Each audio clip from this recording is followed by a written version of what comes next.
Today, we're talking about the concept of being alone. Many people all around the world have been recently exposed to some form of loneliness or isolation because of the worldwide coronavirus pandemic.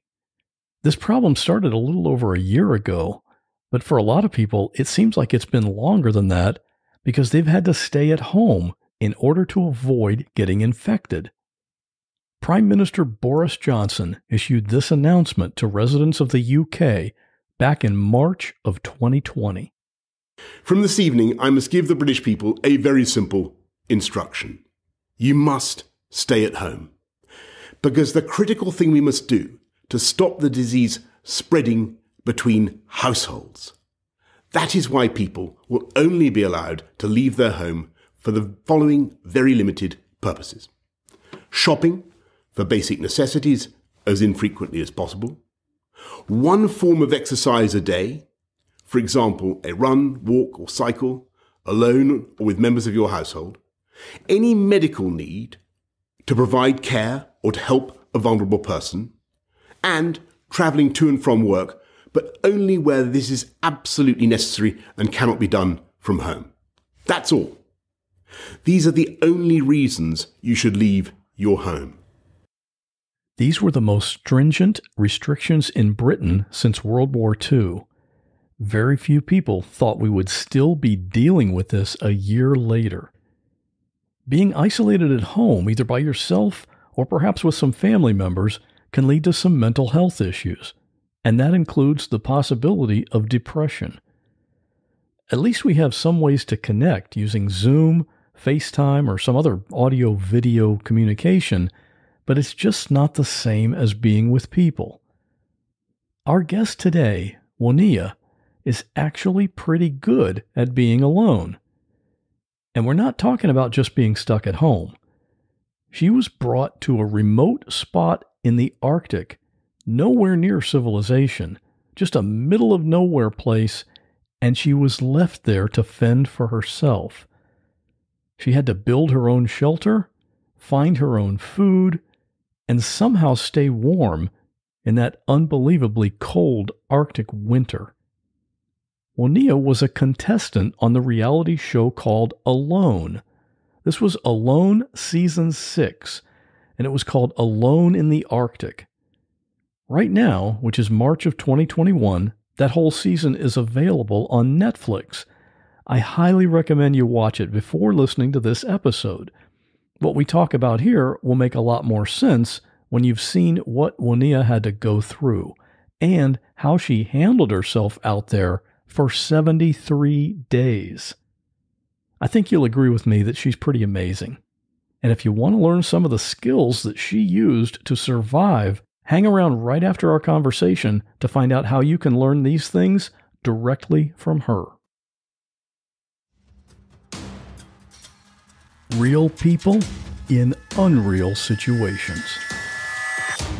There is a man standing in front of me in my bedroom. My friend has been shot. I'm literally inside the river, and I'm inside my car. He had told me multiple times that he was going to set himself on fire. If you say my name or try to look at me, I'm going to kill you. And he was just sobbing. He said, Mom, tell me you're going to be okay. And I jumped on the hood of the car, and I held on. And I looked into the garage, and he was hanging from the rafters. I had somebody standing on my neck. He's better to me dead. I want him dead.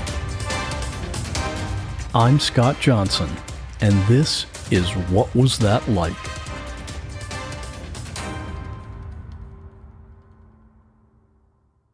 My conversation with Woniya is coming up right after my friend Laura tells you about her podcast called The Only One in the Room.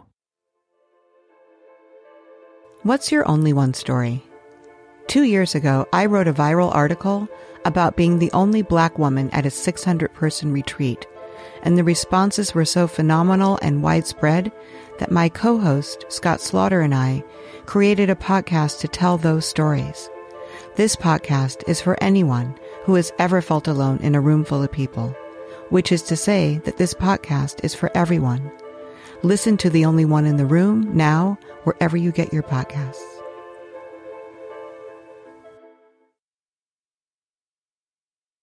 You were allowed to bring 10 items with you on this venture. Correct. And I have the list here, and I wanted to just mention it so people know what you were allowed to bring. Number one is a sleeping bag, and I bet you have a really good one, too. Minus 40. Yep. It's a good bag. 40 minutes. Okay. A pot for cooking all your various types of soups. Or not cooking, as was the case for most of my days out there. Yeah, true. Yeah. A pharaoh rod, and that is for starting a fire. Correct. Yeah. It doesn't start a fire itself. It gives you a spark, and then you need to blow that into flame. So different than a lighter.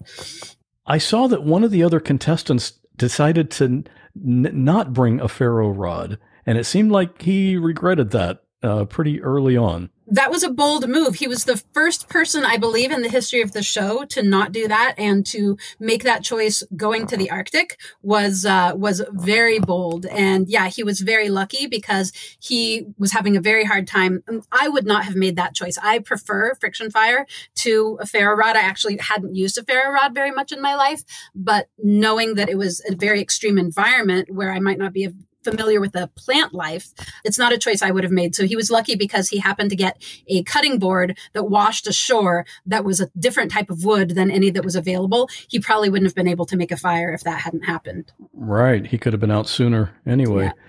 Okay. So, and you brought a knife, obviously. That seems obvious. Bow and arrows, a saw, a multi-tool, fishing line, and hooks, which you were never able to use that, right? Well, I used them, but I was not successful with them because my water was all very, very shallow. Yeah, the time that I saw you fishing was when you were trying to get through like 10 feet of ice, it seemed like, and you never were able to hit water, I did not right? get through. It was about 2 feet of ice. So yeah, I wasn't able to. That was intended to be a fishing trip, but because I couldn't get through the ice, it wasn't. That was kind of my last chance to get a big calorie source. And before that same technique that I was using the back end of my saw. So it's a folding saw, and I was using the metal butt of the saw. And that had been working fine when the ice was 3 to 4 inches thick. But then we had a really big storm come in, and the temperature dropped about 25 degrees within the course of 3 days. And the ice went from 3 inches thick to 24 inches thick. And it was a lot of work, and it wasn't worth the calorie expenditure. Right. Yeah. Well, I'm not even sure that I could have gotten through because of the nature of the narrowness of the hole and getting it that deep, because I had to go in at an angle with the saw in order to tip the ice out. But I also wasn't sure that where I probably would have had to put several test holes to find a really good ice fishing hole. So given the amount of effort it was going to be get through and how low my calorie reserves were at that point, it didn't seem like it was going to be a good match. And so you also had the two other things were paracord and emergency ration. What was in the emergency ration? So we got to choose one food item if we wanted as one of our 10. Actually, we could choose up to 2, but I didn't want to choose more than 1. But it was only 2 pounds, and we had a choice of about 6 or 7 different foods that we could bring. Hardtack, jerky, gorp, rice and beans, pemmican, chocolate, which I thought was pretty ridiculous. But I chose pemmican. To me, that was the only of the potential food choices that was really worth taking, because pemmican is a mix of dried berries and fat and dried meat. And so it was the only ration that had substantial fat calories. And that is absolutely everything in a survival situation, particularly an extremely cold weather survival situation. So the pemmican, while it was only 2 pounds of food, I think that it was a huge part of me doing as well as I did on low calories, because it was able to give me enough fat to augment the rabbits and squirrels I was bringing in that are extremely low fat. And it meant that I didn't get protein poisoning from eating such lean meats. Too much protein and no fat. I've never heard of protein poisoning. There's a thing, it's called rabbit sickness. You can starve to death on all of the rabbits that you could possibly eat, because your body cannot process that high amount of protein, which essentially is nitrogen in your system, without some fats as well. So you actually get poisoned by the byproducts of protein digestion. Yeah, I remember Jordan said that's what he was experiencing. He had all that moose meat, but he was starving just because he had no fat. That wasn't actually accurate. he had fat. He just lost a lot of his fat. They made a big deal of Jordan not having enough fat, but Jordan had some fat, whereas I never had any fat. I mean, a moose has infinitely higher percentage of fat than rabbits or squirrels. So I think they kind of played that up with him while not pointing out that I never had any fat to lose in the first place. He lost some of his fat, but not all of it. And he also had fish, which are higher in fat. So I think that they kind of played that up to make it look like I had a better shot than I did of outlasting him. The behind the scenes stuff that we don't see in the edited version of the show. Okay, I want to clear up or clarify something about terminology. Your area of expertise is ancestral skills. Can you talk about that, what that is? Sure. Yeah. So, a lot of people want to spin folks who are on Alone as survivalists or survival types. And to me, ancestral skills are about those skills that we can use to actually live sustainably in the wild long term, as opposed to survival situations, which we think of as emergency situations that we're trying to survive until we can be rescued. So ancestral skills are those skills that our ancestors used over the course of, millions of years to live in a sustainable way. And they're using resources from the natural world around us as opposed to, high-tech Mylar blankets and super fancy survival knives with a saw and a compass and a ferro rod and all of these things. So ancestral skills would be pottery and bow and arrow and fiber arts and hide tanning and basket weaving and all of the things to make and do the things that we need, not just to get through, but to live and thrive.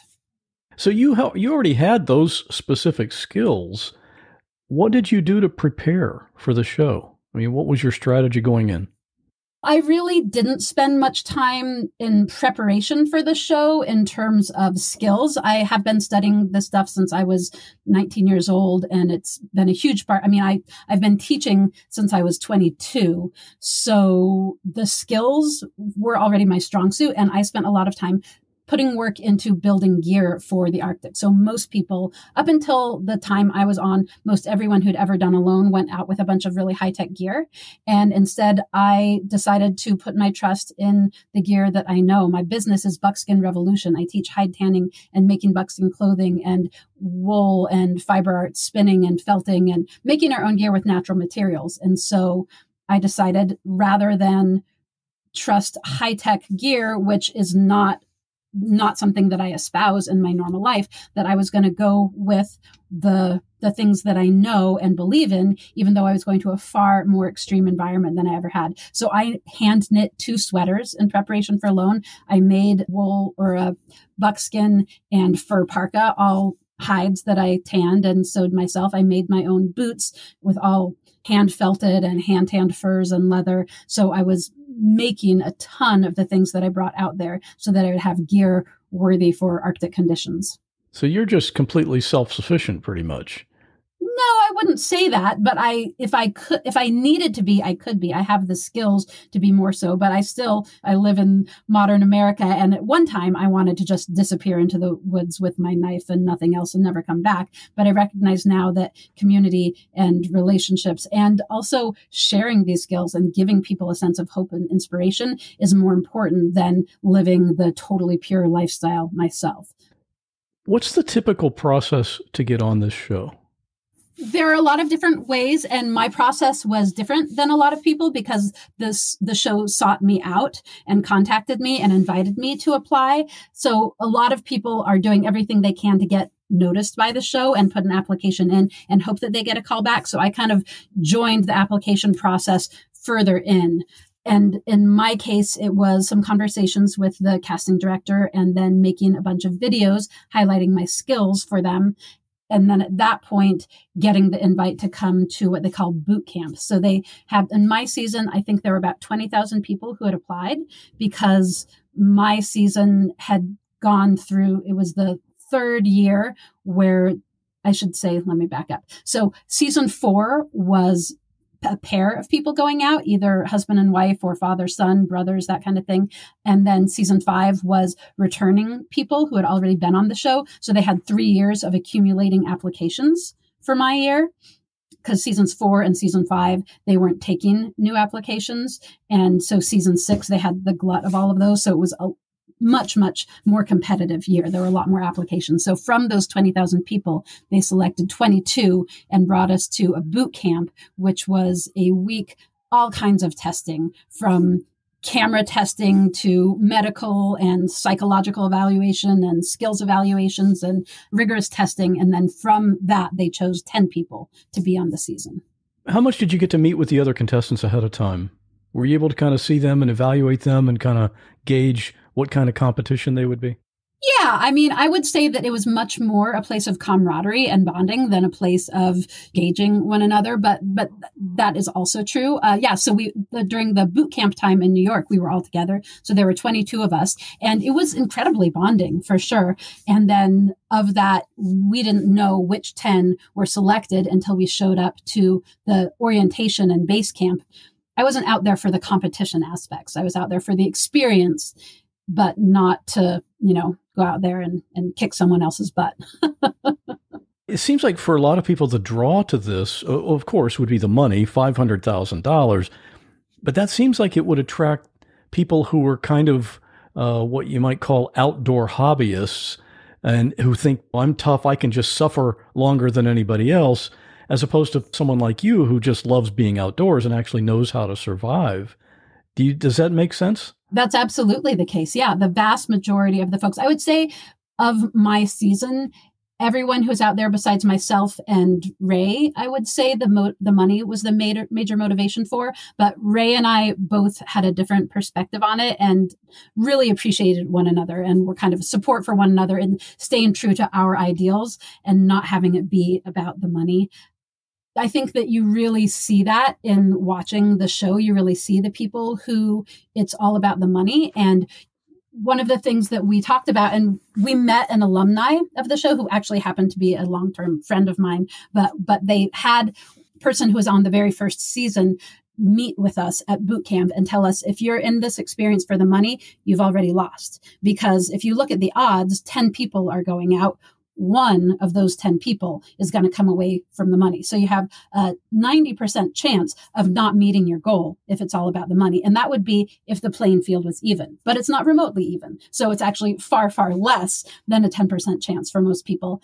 And if you're out there for the experience, that's the one thing you're guaranteed. So if you're there because it's the love of the experience and for the adventure, and for myself also the chance to represent myself and the ideals I have, which are that ancestral skills are just as good as modern survival skills, that natural material clothing and homemade and the actual craftsmanship are better than factory made and industrial technology. So to me, just being out there and getting to represent that was already a win. And every day I got to be out in this amazing wild place was already a win. So I was able to enjoy myself every day. But to people who their only reason for being out there was to win and they were prepared to suffer for that, that's exactly what they got. Every day was a struggle and every day was a suffer. And they got to experience feeling like they were losing instead of feeling like they were winning for all their time out.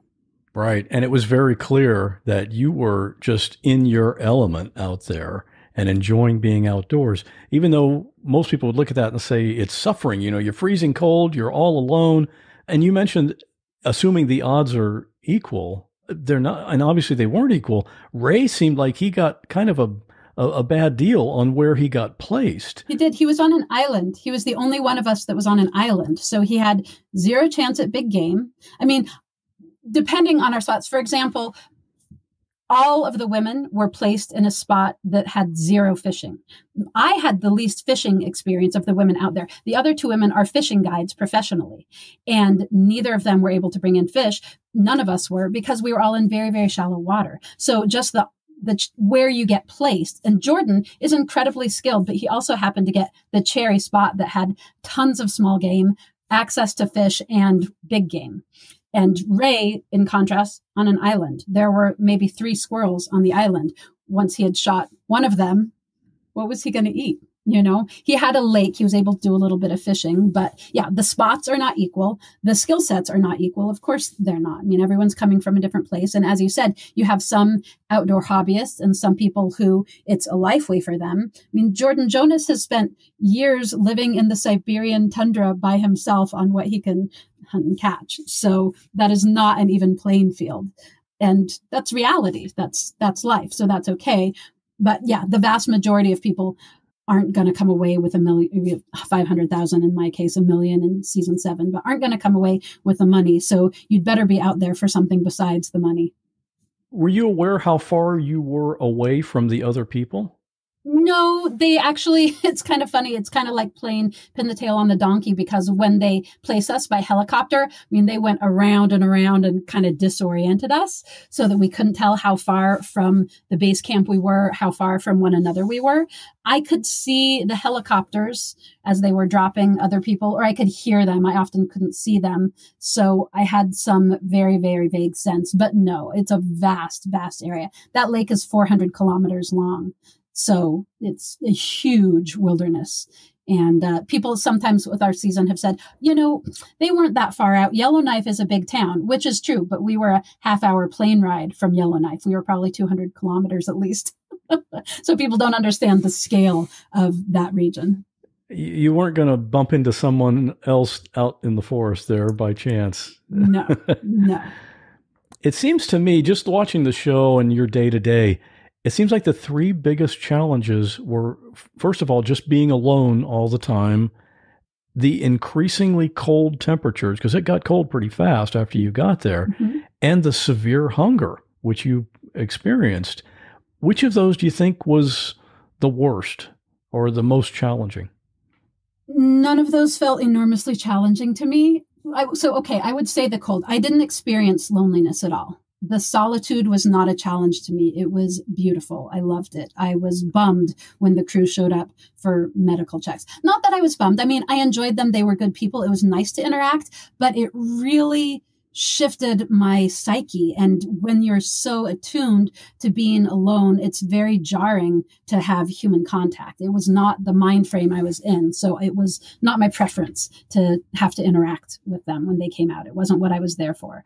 So yeah, the solitude was a big challenge to some people. It wasn't a challenge to me. And I think that's because my whole life has been geared towards connecting deeply with the land around me. I mean, I have a master's degree in environmental science and worked in botany and entomology. And so building relationships with the natural world is what I do. It's who I am. So I think that in that way, being a naturalist and a scientist was a huge advantage for me because I was learning so much. I was deeply engaged. I was curious. This was a new place, new ecology to learn.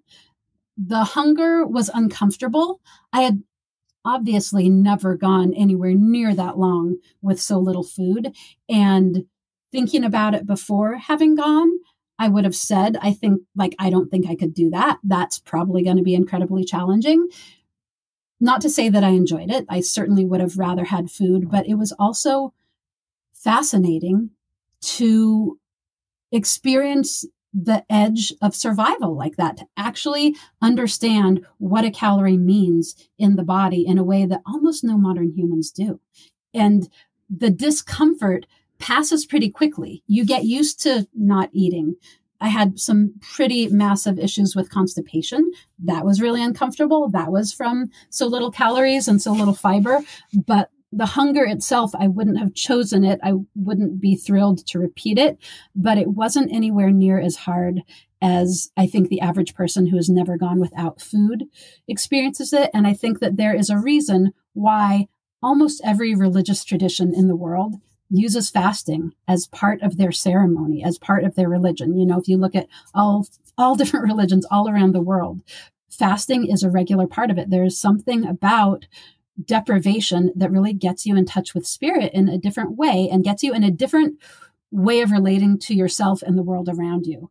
And so in that way, the hunger allowed it to be a really transcendent experience for me in a lot of ways. I got to experience finding something to feed me besides that which I'm used to feeding myself with. The beauty, the wildness, the adventure, all of those things literally fed me the way food would. because I didn't have any option to have food. And you were so appreciative of it when it happened. Absolutely. That's beautiful. The 2-rabbit day was just, that's like the highlight of your week or month, probably. Months. Yes, absolutely. Yeah. And so to me, getting to actually appreciate food that deeply was such an amazing gift. The hunger and the deprivation was a gift. Also, the cold was challenging and uncomfortable, and certainly was part of why I couldn't be there for as long as I would have liked to, because it just, ate through all of my reserves really quick. But also I experienced, I've lived in cold climates. I've lived in far upstate New York near the Canadian border. I've lived in Northern Ontario. I've lived in Vermont. I've lived in Wisconsin, all of which are very cold places. And here I was in the Arctic, and it didn't feel as cold to me as some of the other climates I've been in, because I didn't have the contrast of warm, heated spaces. You acclimate to the environment you're in. And when you're constantly in heated spaces, then the cold feels much colder. But when it's your day in and day out and there's no respite and it's just what is, you learn to live with it, and you accept what is in a different way when you're living wild. We're used to this human controlled environment where we have thermostats and we have fireplaces and we have cook stoves, and we take so many things for granted, and you just don't take anything for granted when you are making it all happen yourself. And that's my preference. That's how I like to live. And so it was an opportunity to put all of my ideals to the practice in a way so much deeper than I ever would have experienced in any other way in my life. From the time you got dropped off, how quickly did you start losing weight? My first medical check was day 21, and I had lost 21 pounds. So I was losing about a pound a day from the beginning. And then it kind of plateaued. I had put on about 20 pounds in order to go out there. So I had started just under 130 pounds, and I was just under 150 pounds when we launched. And then when they came out and did the first weigh-in, I was back to my normal weight, essentially. And so I think there was something about losing the fat that I had put on quickly and easily, a lot more quickly and easily. And then I also was starting to get more food. Day 21 was also the first rabbit that I got. So from that point on, I was getting a little bit more food, and I was also in ketosis. So there's a metabolic state that we reach when we're not taking in carbohydrates, which is called ketosis, where we burn fat and protein.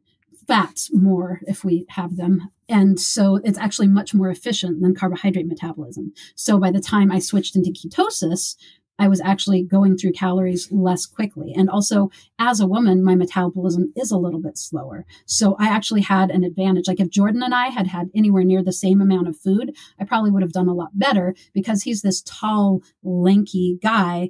And so his caloric needs are so much greater than mine. So it was amazing to feel how efficient my body was with the very slim calories I was bringing in, so much more so than I expected. I lost a tremendous amount of weight. I lost 50 pounds. But I was out there eating almost nothing for 73 days in sub-zero temperatures for a lot of it. And I never would have thought that my body would have been capable of going as far as it did.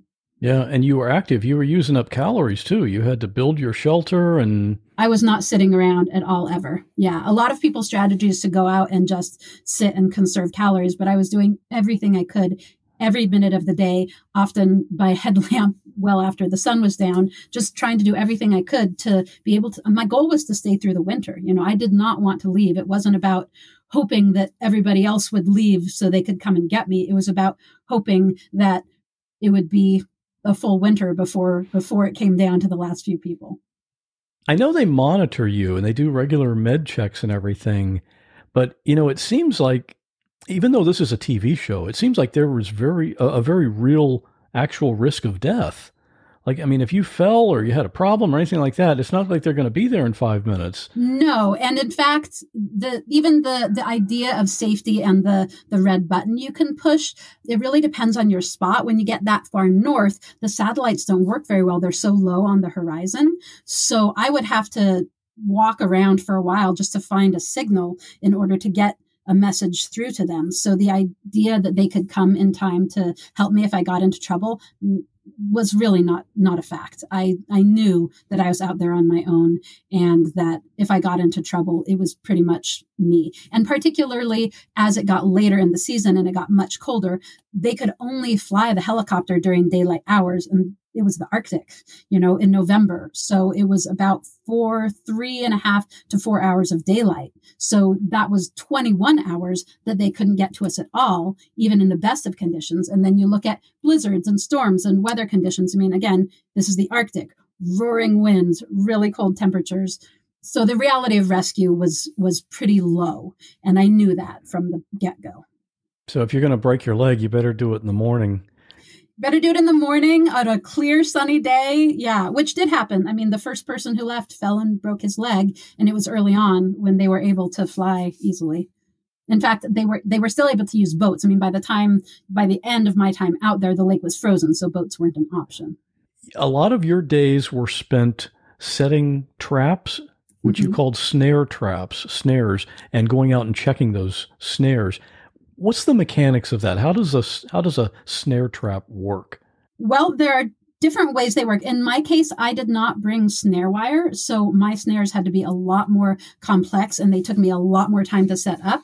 So for myself, I was using the fishing line that I had hoped to be fishing with for my snare. So snare essentially is a loop that closes on itself and chokes an animal. So usually you can use wire. And wire is a wire that's thin enough. You gauge the snare for the game that you're after. So really thin wire for rabbits and squirrels. You'd use something thicker for larger game, but we weren't allowed to take anything larger than squirrels or rabbits with snares. So that wasn't an option for us. We were limited to a very narrow gauge.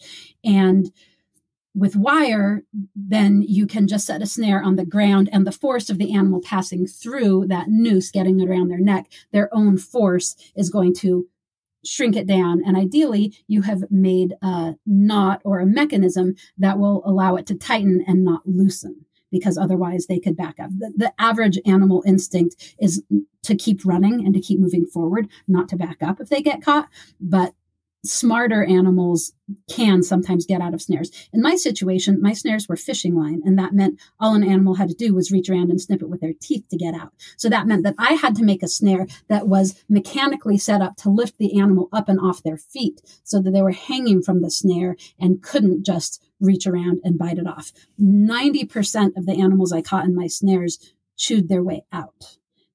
Or snipped off the snare before they even went through it, because they could see them, their fishing line, and they would just nip them off and clear the trail. That's what animals do, is they keep their runways clear. So my snaring was incredibly challenging because I had to drive pegs into the ground to hold a horizontal cross piece from which my fishing line was. And then I had to have it set up loose enough so that when they pulled the horizontal cross piece, it came out from the uprights. And then I used either a rock weighted mechanism or a pole mechanism or a spring pole with spring to it to lift the animal up and off its feet.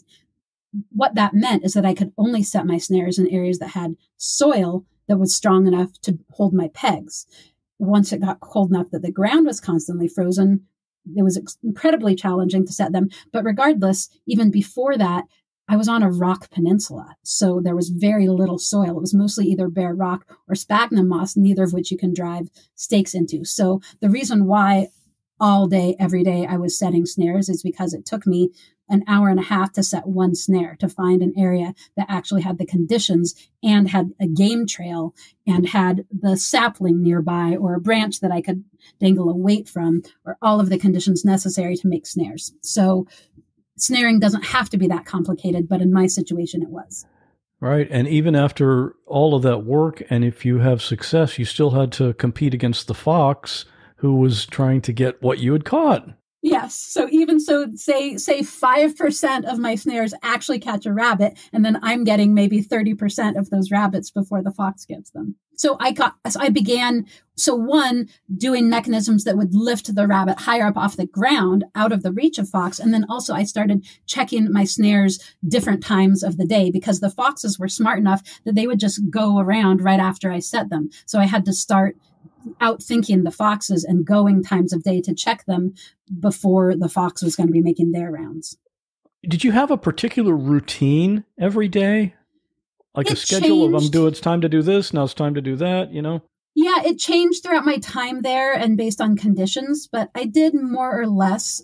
I didn't start snaring right away. I hadn't planned to be doing any snaring. If I had, I would have brought snare wire. But my season was the first season that anyone had ever done I should say, watching past seasons, no one had ever successfully snared before. So I didn't really have much reason to think that it was going to come down to snaring. What I knew was that this was a destination fishing lake that people come from all around the world to do. So I went out convinced that fishing was going to be my main calorie source. And then finding that I tried every day for weeks to fish and there just wasn't deep water anywhere because we're limited in range. You're not allowed to move. You get set in a spot and there's boundaries to it.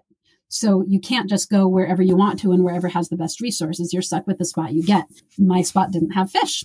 So I had to re-strategize. But from the time that I started trapping, then I had a very predictable pattern to my day. And as the temperature got lower, it shifted a bit because obviously just getting water and staying warm becomes a huge part of your day. And then also you have to remember that in the Arctic, it gets dark incredibly quick. I mean, we were out there before equinox, so we went from 12 hours of daylight, more than 12 hours of daylight before equinox, and then equinox it's shifting.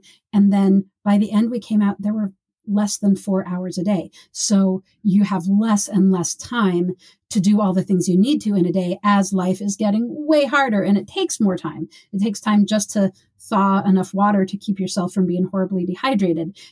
By the time you get your game, it's frozen solid and then you have to thaw it before you can skid in and process it. So the situation gets more and more challenging in a variety of ways as time goes on. So that necessarily shifts the routine. I mean, obviously you were happy being out there, but it seemed like toward the end you were really torn that you wanted to stay, but you knew that you could potentially be doing long-term damage to your body, even though you felt like you could keep going. That was exactly it. Yeah, I wanted to be out there and everything in me wanted to stay. And the crux of it, and they showed this, was being absolutely determined to stay and thinking, I'm either here until my dear friend shows up in a helicopter to collect me because I'm the last one, or until they pull me for weight, and hoping that I got to be out there for a good long time before either of those things happened.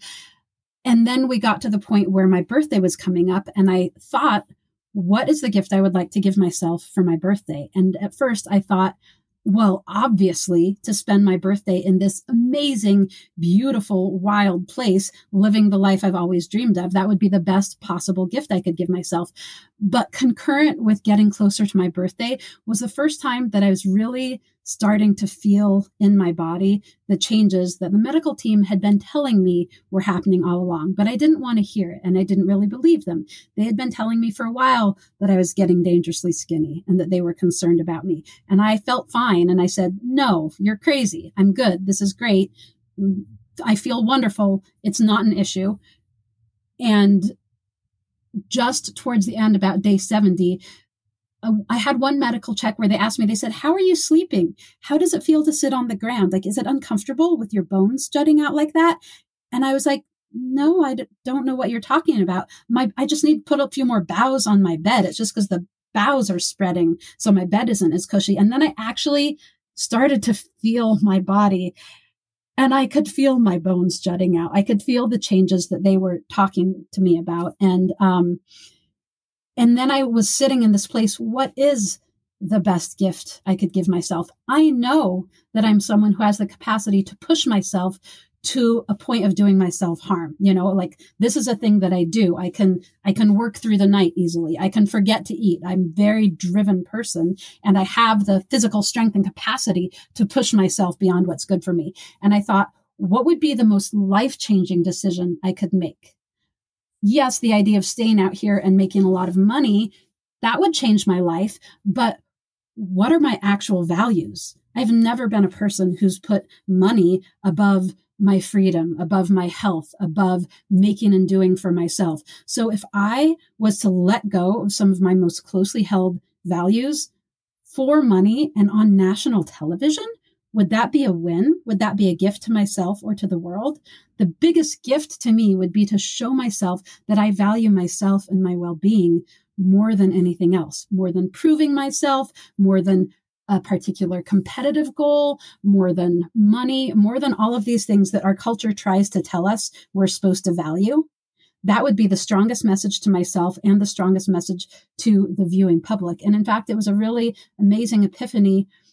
One of those very last days, checking my trap line, having to be empty yet again, knowing what that meant for my body and how skinny I was, and then recognizing that my time out there wasn't just about me and what was best for myself. It was also what was best for all of these young people watching me. And was I going to be another example of someone throwing themselves under the bus for money or the win? Or was I going to actually exemplify what I believe in and what I think is good modeling for young people? And I just burst out in tears when I had that epiphany, because I realized I couldn't stay. I would be going against everything I believed in and all of the beauty I'd experienced out there if I didn't choose what was right for myself and for all of the audience. Right. I'm glad they got that on camera too, because what a revelation when you talked about that.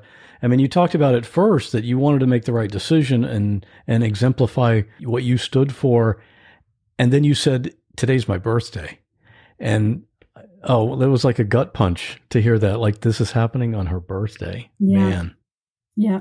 And the other thing that you don't necessarily see from watching the show is part of what was behind that decision was knowing that I had a medical check on my birthday. They were coming to do a medical check. And I was fairly certain at that point it was a medical check that I couldn't pass. So it wasn't even about, do I stay here longer or do I leave for my birthday? It was, do I let them come and pull me and let people see that I chose to sacrifice my own health, that I let someone else decide what was in my best interest? Or do I retain my autonomy over my body and my sovereignty and make the choices that I know are right for myself and model being that? So it was also giving myself the gift of self-will and choosing for myself rather than having someone else make the decision for me. I love that. What was the first real meal you were looking forward to? Well, certainly the idea of like a biscuit with butter on it was very exciting, but really the food that I fantasized all the time when I was out there was the food that I could have gotten had I been in another spot. I was picturing bear fat. I was picturing moose steaks. I was picturing beaver tail. I was picturing meat and fat. That said, I thought I was going to have a birthday dinner when I came out. I didn't realize that when you've been starving for months, you can't start eating food again. It would actually literally kill you. There's a thing called refeeding syndrome. People who are liberated from concentration camps sometimes died from being given food right away. So I had weeks of slowly reintroducing food so that I didn't do my system damage. So my birthday meal was a little bit of pureed vegetables and some bone broth. It was not the feast that I had pictured myself getting for my birthday.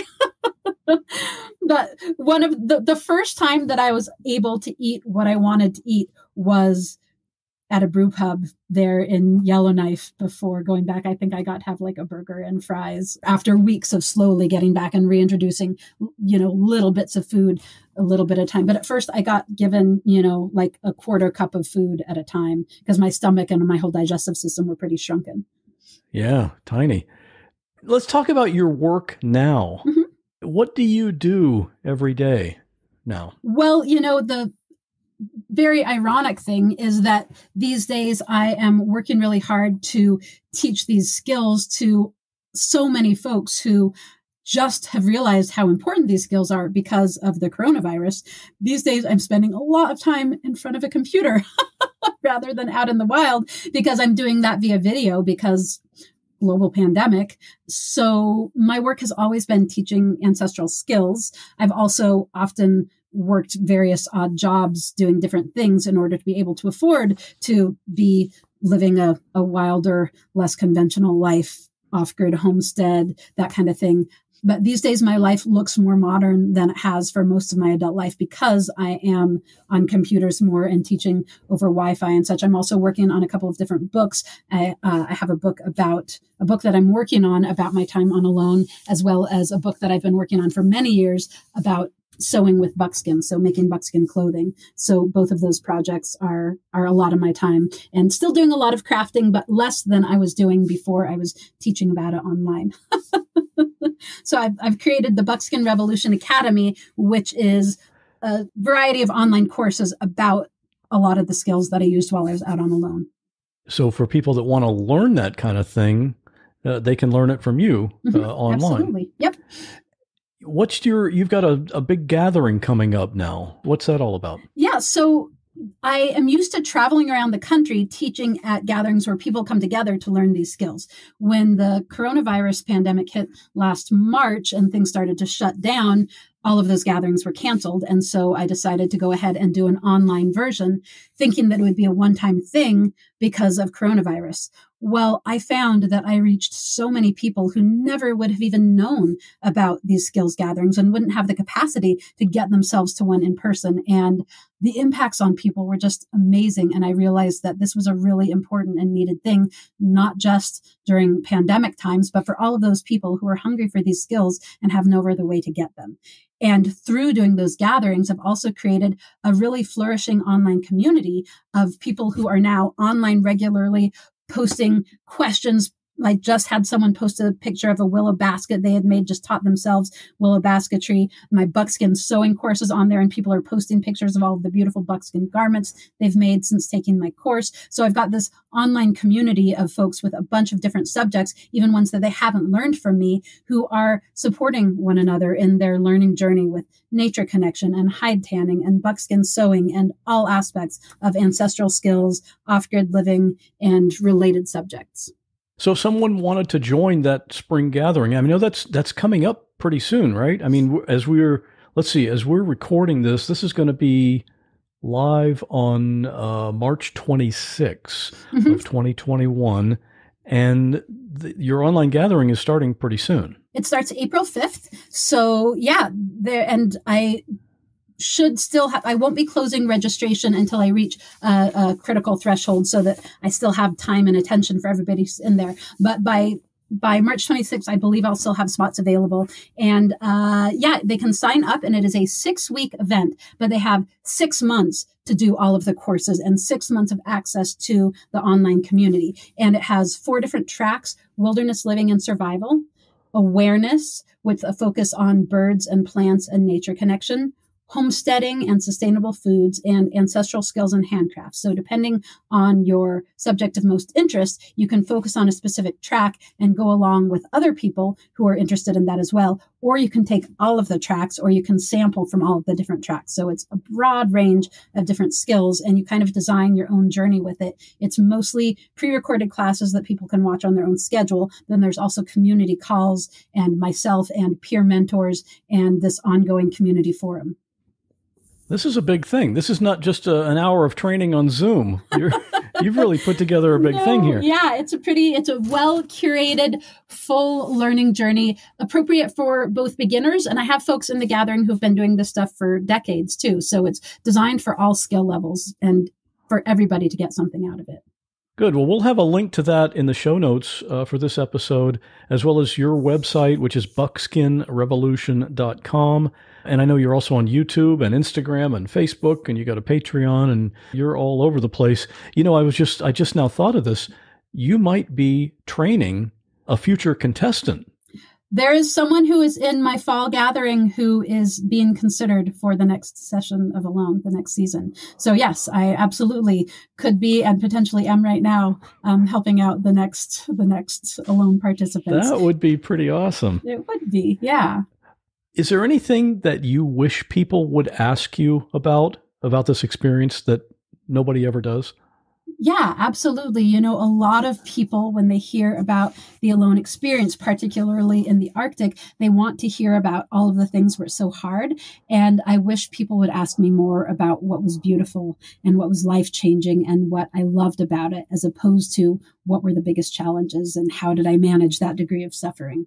I would love to share with people the beauty and fulfillment that comes with these type of skills, because already the deprivation and suffering is what seems like it's most foremost in people's mind. And that's, I think, a lot due to media that likes the extreme and likes the drama and kind of plays up, you know, they have that doom sound when they show the predator coming, but they don't have the opposing soundtrack of the, you know, beautiful music when the lake sparkles just so, or the ice is forming. So I would like to see a more balanced view and more emphasis on the beauty. Yeah, they need to have like the sunrise with a banjo playing or something. And Right. Well, I think you're a great example of how someone can really control how you react to something, even if it might be something that's uncomfortable or you're cold or you're hungry. You know, it's how you react to it that makes all the difference in what your experience is. Yep, it's your attitude. Your attitude makes your lived experience. And you saw that in the show where I was out there in the exact same conditions as everybody else. And a lot of the other folks were really suffering. And I was having the time of my life. I was singing and dancing every day and just in absolute bliss because I chose to focus on the things to be grateful for rather than the things that I was missing or that I didn't have. And we have that choice every day in our daily lives. We can focus on what we have, or we can focus on our disappointments and the things we don't have. And one leads to greater joy. Anything else you want to add? One thing that feels important is just to tell all of the listeners who, particularly if they've seen Alone, a lot of people want to put folks who do this kind of thing up on a pedestal and think about how they could never do something like that.